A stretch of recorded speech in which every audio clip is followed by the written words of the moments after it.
Right, let me stop the transcription. Right. Evening, everyone. I hope everyone's had a good one day because we did see each other yesterday for something else. You'll see that I've again done the workbook. Well, I give a lot of guidance and ChatGPT does the workbook. I've tried to again take us through a similar process, and it is about getting us to specifically our proposal, and this is what this workbook will do. You'll see that there is a running case. In terms of the running case, it is there to show the golden thread. Now, you'll hear me use this term quite a few times. The idea of the golden thread is always that everything needs to make sense relative to everything else. So your title needs to link to your research questions. Your research questions need to link to your research problem. Your research problem needs to link back to the context that you've created, the introduction that you've given. And it's all about logic. If you are doing qualitative research, you would never have a hypothesis. You will never have the idea of research respondents if you're doing qualitative, because you would have participants. If you're doing quantitative, you will have one research question and you would have hypotheses. You would also then have research respondents, and you would then link it to positivism, as opposed to when qualitative research we link to interpretivism. So the idea of the golden thread is essential, and you need to embed that in your thinking all the time, that there is this logical, magical link between what has gone before and what follows. And sometimes a person would be able to pick up a document halfway through, because if you've maintained a proper golden thread, they could infer what the other things were saying. Right. So you'll see that I've given you the research coach to guide as additional guidance, and then place to have your running bits and your own information bits recorded. So there is the running case, the context that's given, and you'll see that we take it from there. So how to write a topic and a title. Insofar as the title is concerned, I think at this point we're getting very close to the title. Please just remember the title is an iterative process. You might still update title closer to the completion of this document. The one thing that I will say, though, once we've done this proposal process, you cannot have your title changed, because we register a title for you, and you'll see some specifics. So in terms of the problem statement, I've given examples. So just remember, you have to always make sure that if you're doing quantitative, that you stay with positivism. If you're doing qualitative, but I'm hoping that this will guide you through the process. So you'll see that we've got builders that will give you guidance into actually writing, for example, a problem statement. Please have a glance at this, guys. This takes a bit of time to put together. You'll see in terms of research questions, also, again, the difference between quantitative and qualitative. You'll see that you'll have a single research question, and it says that it is possibly going to be a relationship question, and then also, your hypotheses. All of those things matter, and all of those things essentially will be an indication of the golden thread. So have a glance at this and work through it. I'm hoping that this is valuable, and it is a tradition that I can continue going forward. I know some people have embraced it incredibly well. How's it, Cindy? I know that some people have embraced it incredibly well, and to those people, thank you, because the intention is that I think there's so much that I believe I've done extra here. So have a glance at it, work through it, and we'll keep doing this document thing until someone tells me to stop doing it, because I'm wasting my time. Right, let's go to the second submission. I Right, while I open this, I'm going to have my cappuccino. I was a bit late with supper tonight. Well, supper took longer than planned. So, goodness me. Oh, the one thing that will follow, guys, samples will be loaded. I'm still getting permissions from students to use their papers from the past. I don't want to blank out names and things like that because I think we need to give credit where credit is due. iStars, I can't recall whether I've loaded the iStars on Remy. Can someone remind me? I've loaded a heck of a lot of iStars in the last week. I'm pretty sure I saw the Remy ice tasks there. You only need to do 2 ice tasks. So you'll see I loaded 4 quizzes, but you only need 2 ice tasks. Has anyone checked whether I've loaded the ice tasks? I suppose I can do that while I'm You have here. loaded them, Oh, thank you so much, but only whoever two. answered that. Yeah, just remember you only need 2. There's an Okay. update. Should have been told that. There's been an update. So you'll see if you look under the quizzes, there are 4 tests there. You only need to complete 2. That's why I've only included 2. There was a change in, I don't know if it's a policy or approach this semester. I don't know who I was talking to there. Right. So I don't need to go through ARC, guys. Please have a glance at ARC. It's become quite populated. Remember last week I was excluded from the entire process. So let's have a glance here. Where am I now?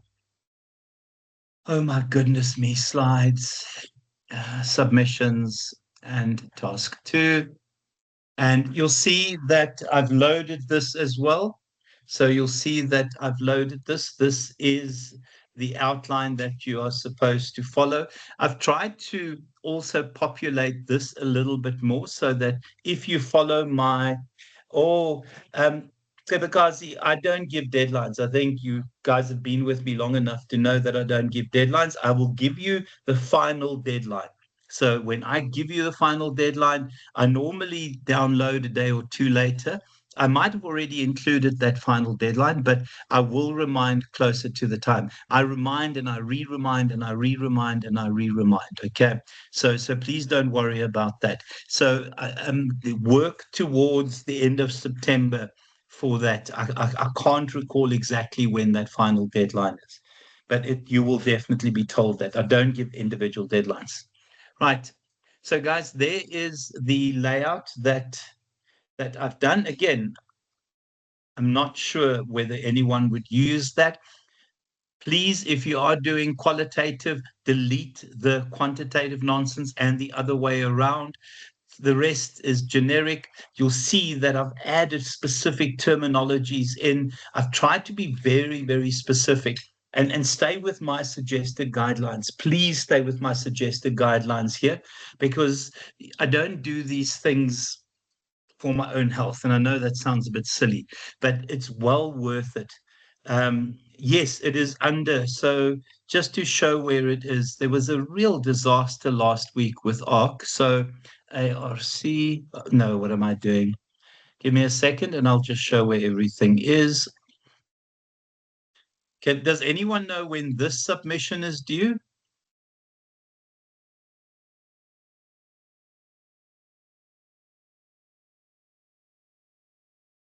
When is this submission due?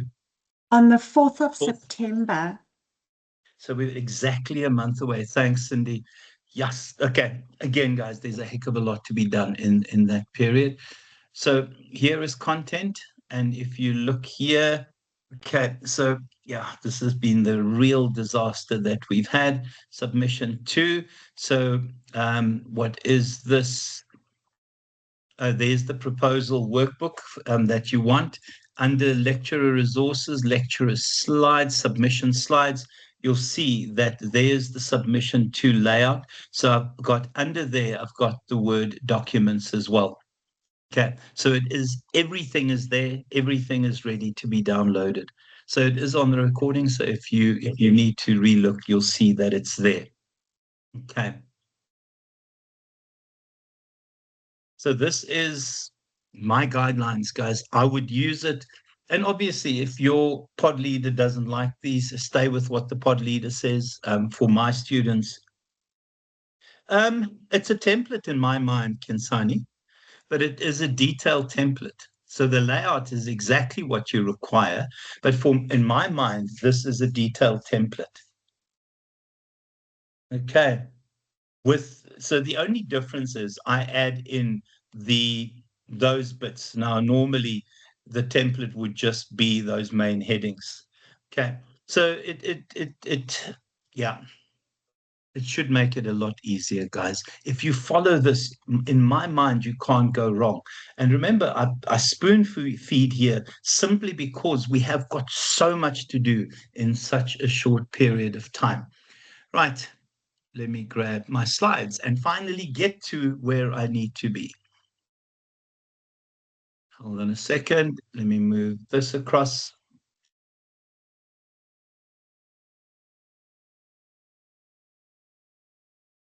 Right. Let's look at the next submission. So I think at this point, you would have your title.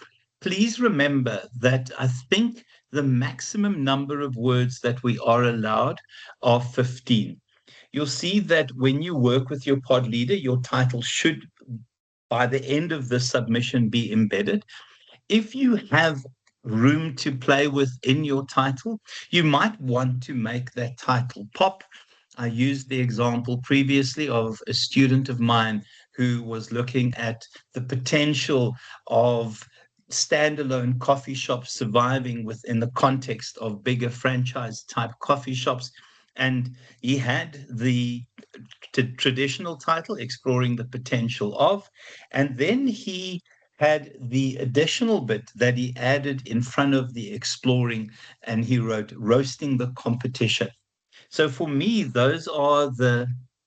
Oh, I'm so glad, Kensani. You are my favorite for saying that. Okay. You are my favorite for saying that. So, in terms of that title, to make it pop, you have, if you've got words to spare, you can do the roasting the competition. Another student did one where he was looking at multimedia, and I'm not a marketer, advertising for a company similar to Red Bull, and he had as his popping words powering up because of it being an energy drink. So please remember these kinds of things, but it depends on how many words you have available. But it's the thing that moves you from a 4 out of 5 for the title to a 5 out of 5.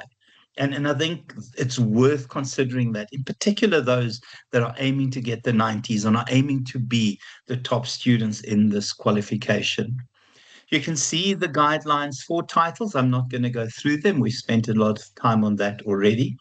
Okay, so the background we've already done now. So this has already been done. I'm not going to go and discuss that again. What we want to do is get to your problem statement. Now, the rule that I always tell my students is that if you do not have a problem, Democracy. I think that there are a couple of people that just want to pass this module and don't care about 90%. We'll make sure of that. We'll do everything in our power to make sure of that. We have wonderful pass rates, guys. We have incredibly high pass rates. Hey? So, in terms of the problem statement, I like the three-part problem statement. If you don't get to the three-part problem statement, I'm quite happy if you only focus on part B. So, for me, the three-part problem statement is as follows. Part A, this is what the ideal situation is. So the ideal would be what this problem, the reality would look like once it's been um, effectively dealt with. So this gives us our desired state. So in terms of your actual problem, the rule in terms of problem statements, if you do not have a problem to solve, you do not have research to conduct. So you have to write this as a problem. You have to write it as a shortfall. You have to write it as a deficiency. What a lot of students do is they make the mistake and they start telling me what the solutions are. If you know the solutions, then why are you doing the research? You need to tell me the headache that has brought you to this point, the headache that exists that has prompted the reason for this research. So you have to make sure that in terms of that part B specifically, it is a deficiency, it is a shortfall, it is the headache that you are trying to cope with in this specific situation. And just to reiterate it, please write it as a problem. Absolutely. You can mention the gap in the literature, but you can also mention existing issues that are occurring in terms of where you work, an existing situation in society, an existing problem that needs urgent attention. So give me a headache that you think everyone is dealing with at the moment. Let's look at fuel prices. Okay, go for it. Tabile, you can go if you want, or Nompumelelo, you can go.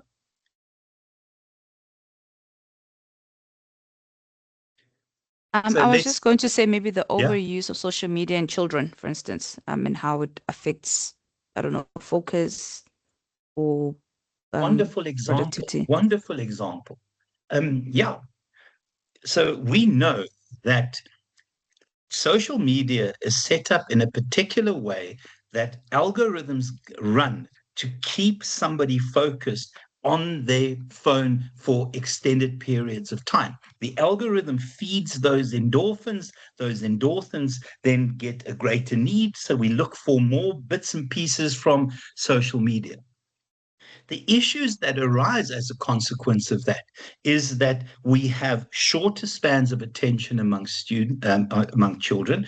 We have people sitting on social media, doom scrolling, instead of doing what they should be doing when it comes to their studies, when it comes to their homework, etc.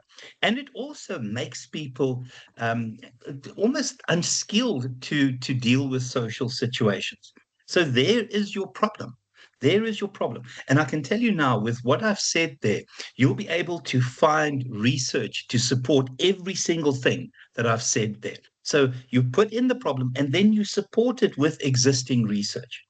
If you want to put in there, the fact that in France they have banned under 15s to have access to social media, you can say that South Africa lags behind because we have not recognized this as an issue, as has happened in other places. So write it as a problem. And guys, write it in a way that and I'm going to use this word carefully. So please don't quote me with this word, but I can't find a better word. But it sounds dramatic enough to be a problem. It give us facts, to give us the extra bit of dramatics to emphasize how important this problem is. So part B is your headache. And I can tell you now, people are going to make this mistake by having ideas of how to solve it. We don't want to know those ideas because if a student writes to me, ways of dealing with it is, then I'm going to write next to that, why do research if you have the solutions? Because you don't want to mention the solutions here. Your solutions will come out of your literature review, will come out of your interviews and your questionnaires that you are going to hand out or have people spend time with you. So part A is the ideal. So the ideal in terms of social media would be social media is banned for that teens prior to the age of 16 are banned from social media. That's enough. That you have systems and procedures in place to prevent access to social media for people under a certain age. The reality, though, is teens spend time on social media, doom scrolling. The consequences are impacts in terms of their self-image and you then support that bit with specific references. Part C are the consequences, and here we want to say that in this research, I will be adopting a qualitative approach during which I will interview subject matter experts on social media to try and arrive at potential solutions to remedy that problem. So this here, part C, is the way forward. That is the way forward.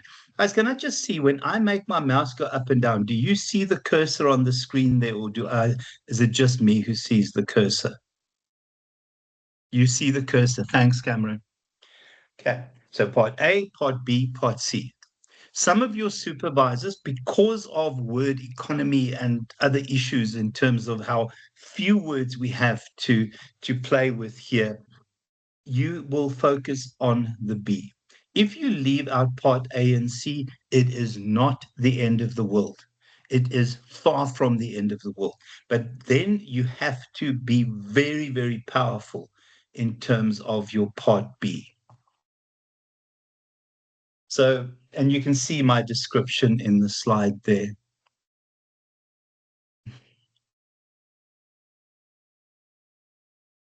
From there, we look at our research questions. So when we look at the research questions, I'm going to do qualitative first. Hold on. I just want to open my Paint quickly.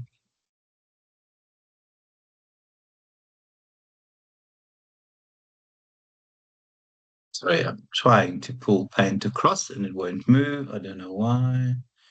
Right, so if we look at qualitative, and guys, yeah, I am writing with my mouse, so my apology. So this is qualitative, okay? Well, it's spelled qualitative clearly there. If we have qualitative research, now remember, Thanks. I take my art very seriously. Picasso is back. Picasso is back. So if we look at qualitative, you will start with an overarching research question. This research question would be the single broadest question you can ask about this particular topic and around this particular title. Please do yourself a favor. Go back to your title when you write this research question. Your title can often be just slightly adjusted and turned into this overarching research question. So the overarching research question, the main research question, and I'm just going to write main research question, is the single broadest question you can ask on this topic.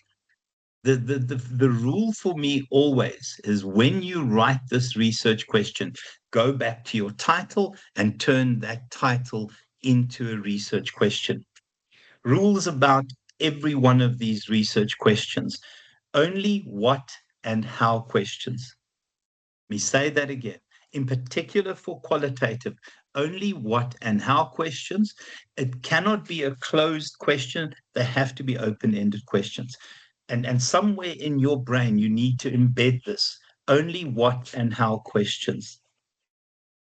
From your main research question, you would have, okay, so Kensani, let me do that. So you have a main research question. You have one single main research question, and then you'll have your sub-research questions.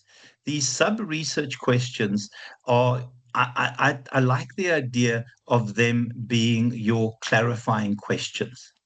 So yeah, don't worry. I need the prompting, Kensani. You know how old this brain is by now. I need the prompting, so please keep prompting. So in terms of the sub-research questions, so let's say, and my apologies for this really ridiculous example, let's say this research question here was about communication. What I would then have in my sub-research questions, I would have a question around what the sender does, what the receiver does, and what the feedback needs to do. So I would take this. So for me, this is the overarching question. These here are often process questions. If this question here is about change, you can ask questions in terms of what can we do to move us out of the existing system, what can we do to transform us, and what can we do to refreeze the new system. So think of these as your sub-questions. These are our clarifying questions. These are our clarifying questions. This is incredibly broad. This narrows and almost explains the detail within that question. And I'm sounding like a broken record, and my apologies for this. This guy here, the main research question, please go back to your title and see whether you can change your title into a question. Generally, you should be able to do that. If your title has been written well, you should be able to turn that into a research question. Your sub-research questions, these are your clarifying questions. The same rule applies. What and how questions.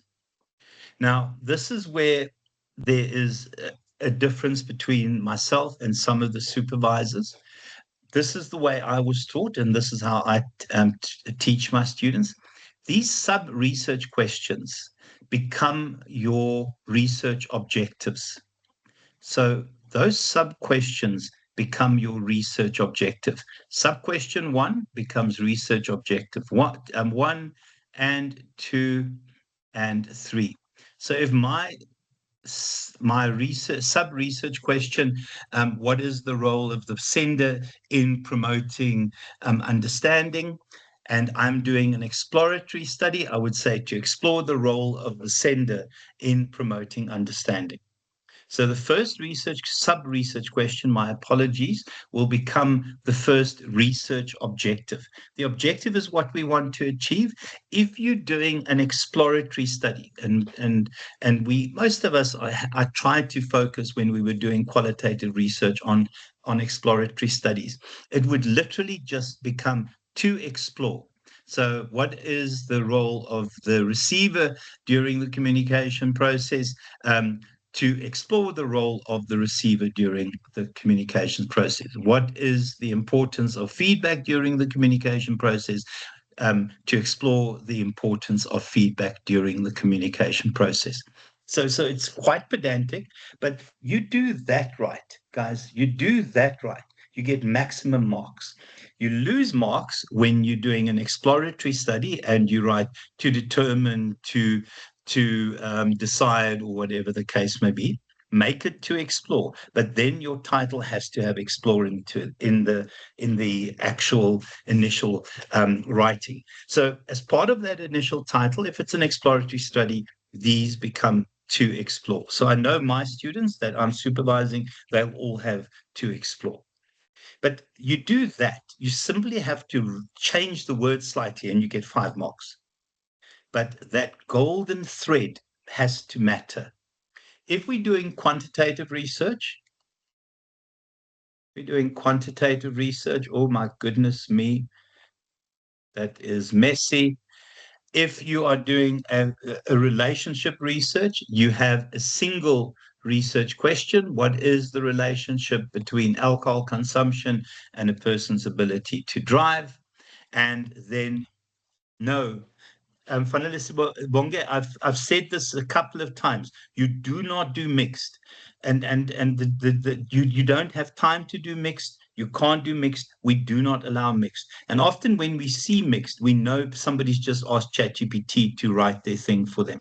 You cannot do mixed. I've said this more than once. Okay, sorry to you've got all the names in the textbook anyway, so you might as well get shouted at for a little bit today. Okay, guys, so the research question is there, and then you'll have a single research question, and then you will have your hypotheses. And the hypotheses would be your null hypothesis that says there's no relationship between your variables, and then your alternative hypothesis, which says that there is a statistically significant relationship between your variables. So again, try and bring your title into that research question. So if your title is to explaining the relationship between alcohol consumption and driving ability, then you can have as your research question, what is the relationship between alcohol consumption and driving ability? And then your first hypothesis would be there is no relationship between alcohol consumption and driving ability, or there is a statistically significant relationship between alcohol consumed and driving ability. That golden thread becomes important. Okay. I can't say it. Fanny has gone quiet because she's asked me the question about mix. Sorry, Fanny, please don't. I'm sure you're not going to report me. Okay. No, don't worry, sir. You can just say Fanel. It's shorter that way. I think I'll fix it when it comes Your parents were so awful when they gave you about 600 names, and then each one is about 4 miles long. Sorry, Fanele. I'm the only girl after 5 boys, so it's hectic. Oh my gosh. Okay, I'm sorry. I thought Hendrik Johannes was bad. Okay, guys, does that make sense? So a lot of this will make sense when you go and actually do the bit. And I always think that you can almost play my recordings, play the bit on the title, play the bit on the problem statement, play the bit on the research question and the research objectives, because you should do this concurrently. And remember, you also have my booklet available. Tebakazi, I think you put your hand up. Go for it, Tebakazi. Somebody had their hand up. Oh, It was a mistake. Oh dear, Tourette's much? Okay, so qualitative research questions. So you can see there, in terms of the overarching research question, what is the single broadest question I can ask about this particular title, this particular topic? Go back to your title. Steal from your title. Steal from your title. In terms of the Kensani, in terms of the number of sub questions, please don't go too much past 3 or 4. Okay, please don't get to 5 and 6, because the more you have as sub questions, the more we have to prove later. So try and limit it to 3. All right, so you can see 3 or 4 sub-questions. You can see how my slides even anticipate questions from Kensani. And then obviously it is about narrowing the focus on the different elements of the overarching question. Okay, so I've added a bit more in, guys, and I overbowl. So most of us will bowl information in your direction. So all of you, in all likelihood, would be doing a phenomenological bit of study, because if you think of it, it is about a particular phenomenon. And you can see another, it's not the best example. It's a bit of an awful example. It's an example that I've stolen from somewhere, but you can see it is about a phenomenon, and I'm not going to read that one. What and how questions only. What or how questions only. Do not ask why. Why suggest relationships. When we do qualitative research, we do not look at relationships. Even for the quantitative people, just ask, what is the relationship between? Not why is there a relationship. We're not going to get to that depth of research. What is the relationship between? Right. Also, in terms of these slides, download the slides and delete the slides that are irrelevant, because it's another way of making sure that you maintain your golden thread. So in terms of quantitative studies, so yeah, in my mind, a single research question and your hypotheses. So you can see there, quantitative research question. Generally, what is the relationship? Again, go back to your title, and then your hypotheses. If you want to do hypotheses, suggest the null hypothesis, which will have no relationship, and the alternative hypothesis, which will suggest a relationship. You can see some of my examples there. I've tried to give you scripts in terms of using them. I still think I like the idea of what and how questions, although you can ask something different here, but rather stay with what and how.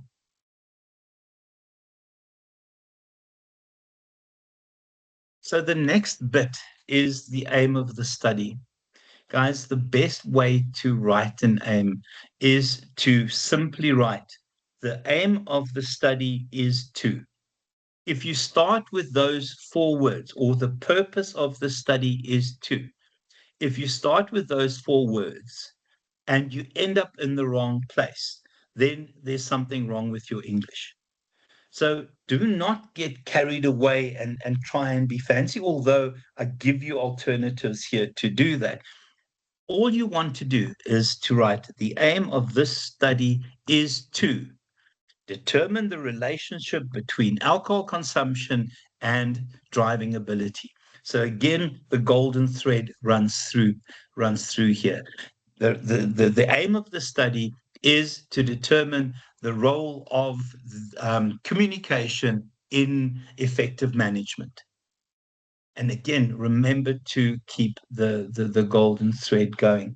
The rule in terms of your purpose statement or your aim of your aim statement: be specific, be concise, 1 or 2 sentences, very, very clear and goal-oriented. The aim of the research is to determine the relationship between alcohol consumed and driving ability.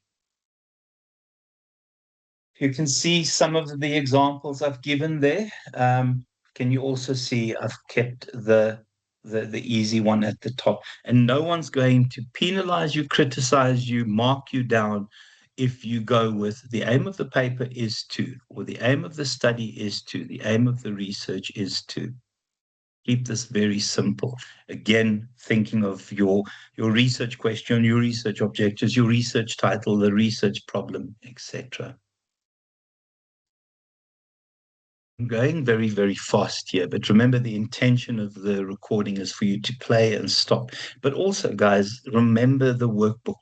Please, by next week, see if you can work through the workbook so that I can use the workbook to guide us through this process. So in terms of rationale and relevance, so here we want to tell the reader why it is absolutely essential that this problem receives attention. We want to tell the reader that the reason that this study has happened is one that is so significant that had we not done that, we would have had severe consequences. Another way to look at this is to almost adopt the attitude of trying to answer the question that goes, what would happen if I left this research alone? What would happen if I didn't conduct this research? If you, in answer to that question, tell me not much, then we don't really have a reason to do your research.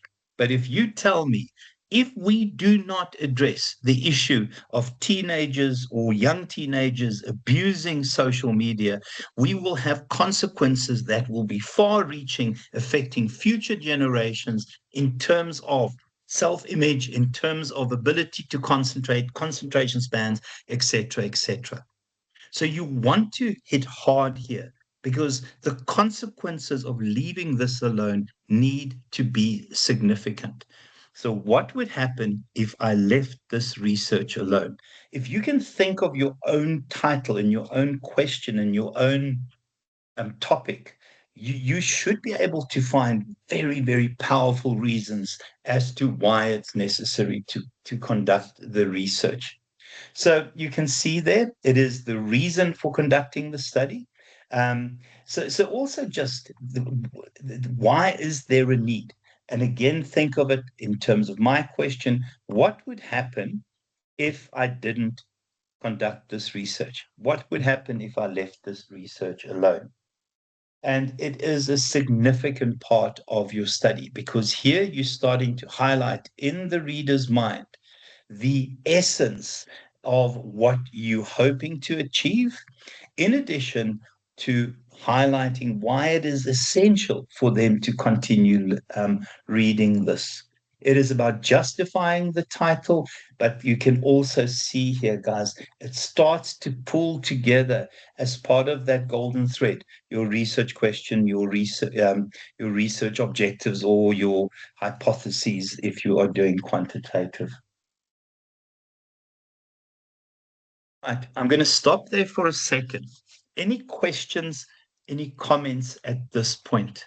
Because I'm rattling along here.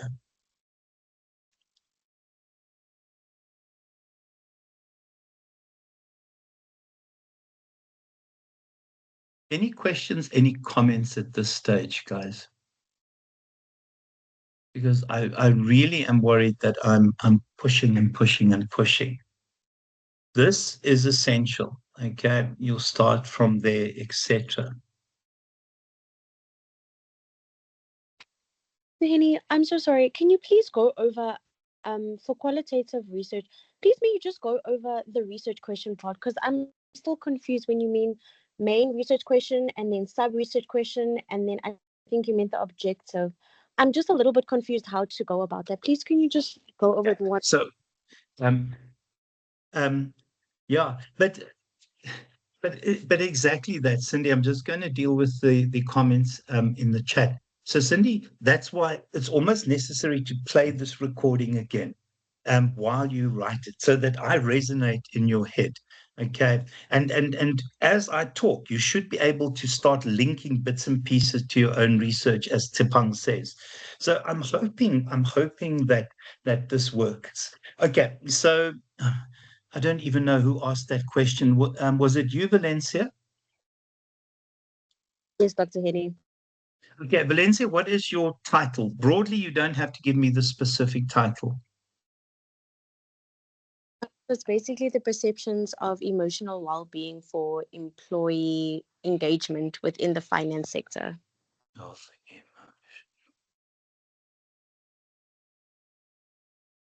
Emotional well-being.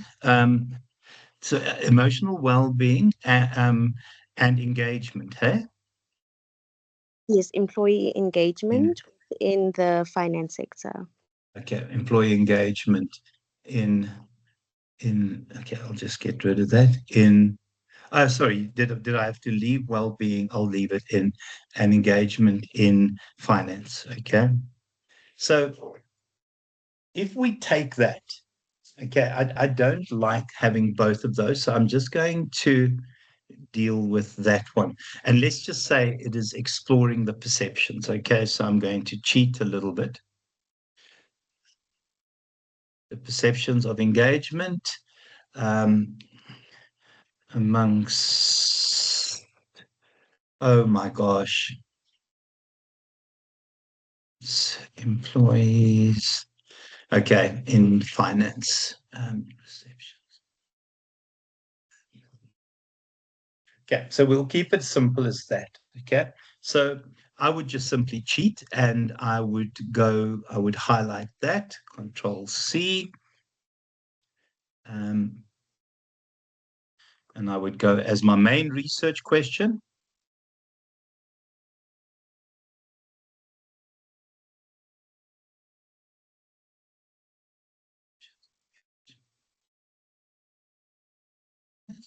Yeah, so that becomes my main research question. So in terms of my clarifying questions, so and I'm going to cheat a little bit just so that I can show you what I mean. Aspects of employee, oh gosh, sorry, I'm trying to do this too fast. Employee engagement, there you are. Okay, so let's see what these aspects are. Okay, so immediately we can start looking at what aspects contribute to employee engagement.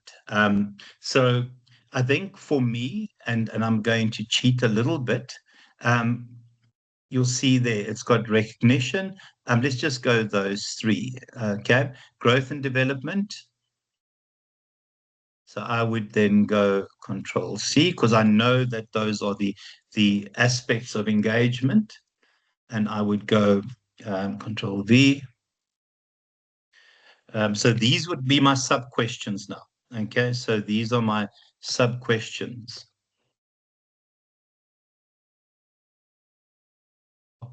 Opportunities for growth and development are available to employees. Development are available to employees in finance.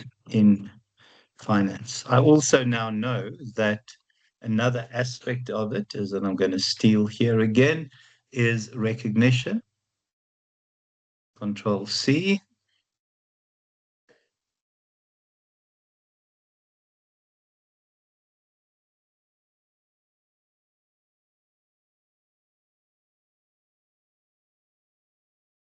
Should play in promoting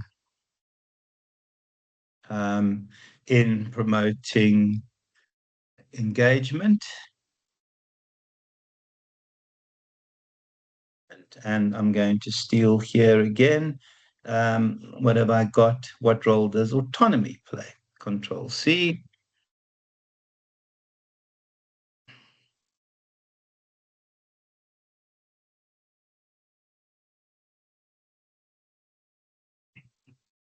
Or what opportunities? So you can, okay, so what opportunities? Yeah. Okay, I'm not going to worry too much, and you can see how what role does autonomy play? And obviously it would depend on where your direction is. I'm rushing a little bit. So those are your sub-questions. So if I then had to do my research objectives. So my first research objective would be Control C. Sorry, to explore or what opportunities in finance. My second one would be the same thing because I'm doing exploring there.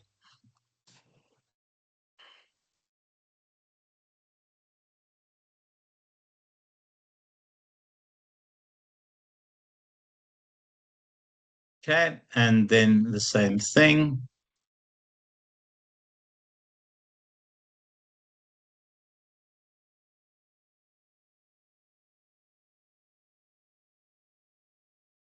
And you can fix the English because obviously the English isn't great here. The role that autonomy plays in promoting engagement, the role that recognition plays in promoting. Does that make more sense? Much. Thank you so much. Yeah.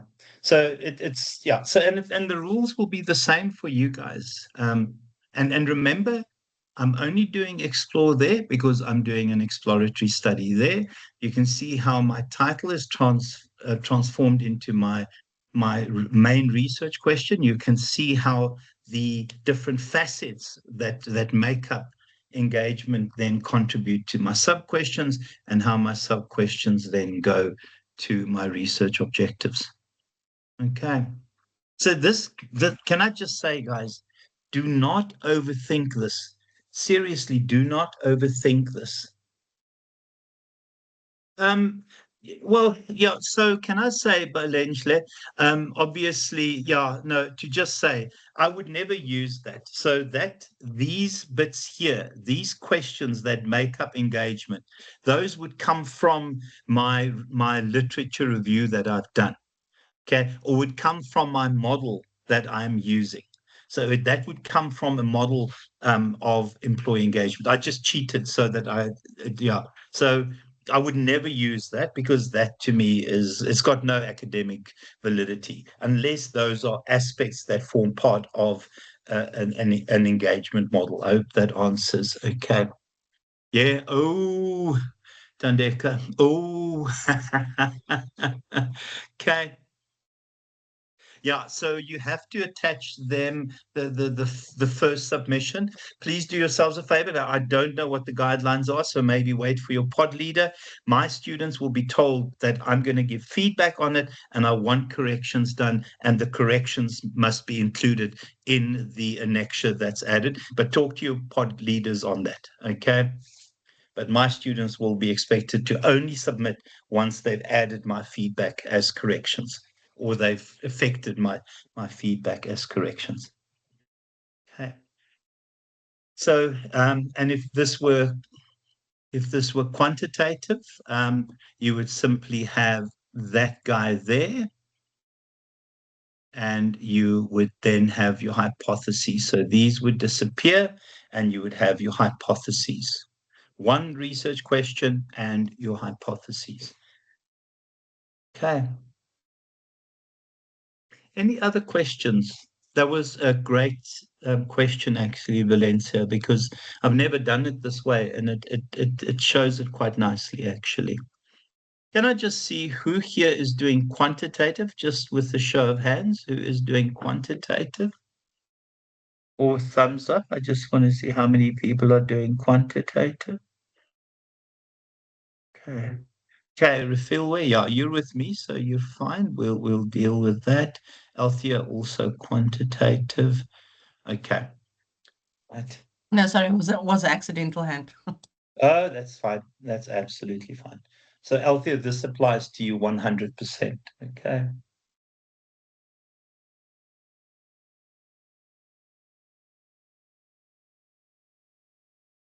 Okay. And yeah, trust this process. I throw so much extra into this, guys. So you will get to population next week. You'll see even here, I tell you specifically what you need to write around. You'll write probability sampling using simple random sampling. You'll do non-probability sampling using purposive in conjunction with snowball sampling. Quantitative, you'll go do surveys. Qualitative, you go do interviews. The surveys will talk about being on Google Forms. It's a pleasure, Valencia. It's a pleasure. Anything else, guys? I feel like I've thrown a lot in your direction today. I'm not going to do much more, guys. I think, okay, go, Kensani. Evening, sir. I'm asking How about are you? I'm good, and you? Yeah, I'm good.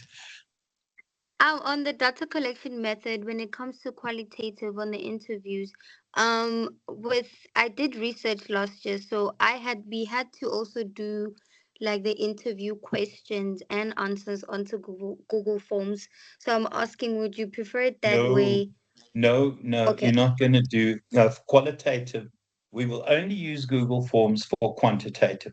Qualitative, you'll submit an interview schedule. Okay, you'll submit an interview schedule. Okay, yeah. Thank you. Oh, it's a pleasure. Okay, anything else, guys, before I call it quits? This hour has gone flipping quickly again.